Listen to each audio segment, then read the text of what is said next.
This story was sent to me by Black Phoenix, and it is another DNU story, and it is coming out of Chicago, where you have this man by the name of Elston Stevenson, who was 57 years of age, who was just sentenced to 15 years in prison for, get this, shooting into an open grave. Now, let me give you the backstory. About 3 years ago, there was this guy by the name of Murad Talib, who was the victim of a murder, and he had his burial 2 days after he was killed.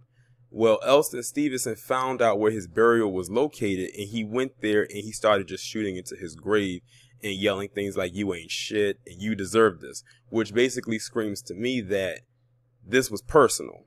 Because how many people just goes to somebody's burial or somebody's funeral and just starts shooting into their grave right there, possibly in front of the family and friends and associates of the deceased?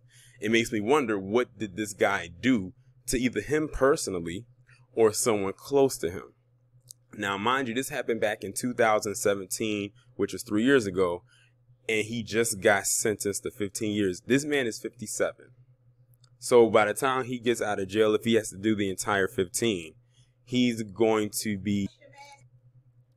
Now, the interesting part about this whole thing is that it's been ruled out that this guy right here, this Elston Stevenson, was not the one that killed the man in which he shot into his grave, or shot the grave of the burial site. He was not that person. As far as we know, the investigation in that person's death is still ongoing to this day.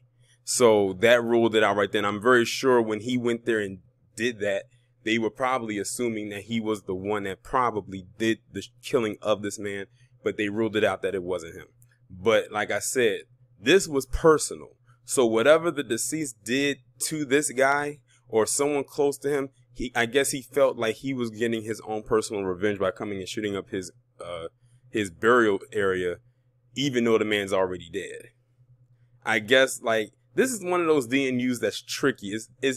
It's a DNU because it's dumb for you to actually go and do that right there on the day he's getting buried in front of his family, and you had to know the consequences. But it's like, it's a double-edged sword, because if this was a personal thing, then I can understand why he did what he did. But at the end of the day, you are about to lose 15 years of your life because you did something that was pretty much on the borderline of dumb assness. But I'll let y'all decide that down in the comments.